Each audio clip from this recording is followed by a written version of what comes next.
हम चले दिल्ली टू सहारनपुर। हम यहाँ पे दिल्ली के स्टेशन पे थे और सहारनपुर जाने की तैयारी कर रहे थे। अब हम बैठे बैठे इंतज़ार कर रहे थे अपनी ट्रेन का। ट्रेन लेट नहीं थी, हम जल्दी आ गए थे। भूख लग गई थी। भूख लगते लगते हमने कहा समोसे ही खा लेते हैं। बगल में समोसे बन रहे थे गर्मा गर्म।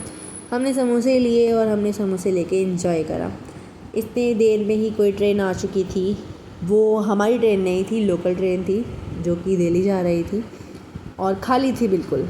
उसके बाद हमें यहाँ पे एक अम्मा मिली जिन्होंने अपनी सारी कहानियाँ हमें बताई, कैसे वो कहाँ से आती हैं, कहाँ क्या करती हैं, क्या नहीं करती हैं, कहाँ जाती हैं, कहाँ नहीं जाती हैं। सारी कहानियाँ गड़म बगड़म उन्होंने हमें सुनाई।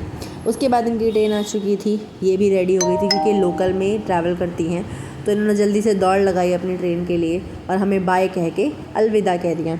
उसके बाद ये चली गई थी, इनकी ट्रेन आ चुकी थी और लोगों ने भाग भाग के ट्रेन पकड़नी शुरू कर दी थी। इधर इधर थोड़ी देर तक हमने भी इंतज़ार करा अपनी ट्रेन का। हमारी ट्रेन अभी तक नहीं आई थी और हम इंतज़ार करते करते बोर हो गए थे। तो यहाँ पे हमारी ट्रेन आ चुकी थी बिल्कुल टाइम पे। हम थोड़े जल्दी आ गए थे और सभी के सब खड़े हो गए थे क्योंकि सभी के सब इसमें चढ़ने वाले थे। और इतनी भीड़ देख के ना हमने भी दौड़ लगाई अपनी कोच की तरफ। इधर हमने सीट ढूंढने के लिए अपनी दौड़ लगानी शुरू करी। इधर भागते भागते मैं कब आगे चली गई मुझे पता ही नहीं चला। फ़ोन मेरे हाथ में था और मैं कब अपने डब्बे में चढ़ गई। फिर मैंने आगे से जाके इनको बुलाया और उसके बाद मैं सीट ढूंढने लगी। सीट ढूंढते ढूंढते मुझे सीट मिल चुकी थी। इधर कोई मेरी सीट पे बैठा हुआ था तो हमने उन्हें उठाया। इधर हमारी ट्रेन चल चुकी थी और हम सीट पे बैठ चुके थे। पूरा रास्ता हमने एंजॉय करा, खाया पिया और गेम्स खेले। उसके बाद कब स्टेशन आ गया हमें पता ही नहीं चला और हम बाहर गए तो हमें पता चला कि असली गर्मी का मज़ा क्या होता है, क्योंकि हमें एसी में पता ही नहीं चल रहा था। सफ़र आराम से कट गया। बाहर आए, ट्रेन रुकने का इंतज़ार करने लगे। इधर मैं और मेरा बेटा तो पहले आ चुके थे, ये पीछे पीछे आ रहे थे। उसके बाद हम खड़े हुए ट्रेन के रुकने का इंतज़ार करने लगे।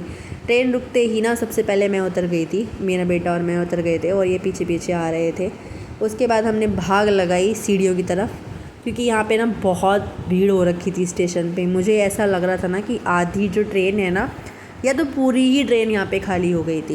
इतनी ज़्यादा भीड़ हो रखी थी। जैसे ही हमने सीढ़ियों पे पहुँचे तो देखा कितने सारे लोग चढ़ रहे थे। हम भी धीरे धीरे उसमें घुस गए। उसके बाद हम बाहर निकल गए थे। रिक्शे वाले हमें दूर से ये आवाज़ लगाने लगे, आओ हमारे रिक्शे में बैठ जाओ। हमने कहा नहीं, हमें बाहर से भी वीडियो शूट करनी है। तो मैंने जाके सारा स्टेशन की वीडियो बनाई। उसके बाद हम इस रिक्शे में बैठ गए थे। रिक्शे में बैठते ही हम घर की तरफ रवाना हो चुके थे। यहाँ पे हम घर की तरफ पहुँच चुके थे। ये है हमारे घर के पास से निकलती हुई गंगा नदी, जो नदी कम नाला ज़्यादा लगती है। यहाँ ये है सहारनपुर का फेमस भूतेश्वर मंदिर। कहते हैं ना कि एक रात में भूतों ने मिलके ये सारा मंदिर बनाया था, तो इसका नाम भूतेश्वर पड़ गया। और यहाँ रास्ते में जाते जाते हमें दिख जाती है छड़ी।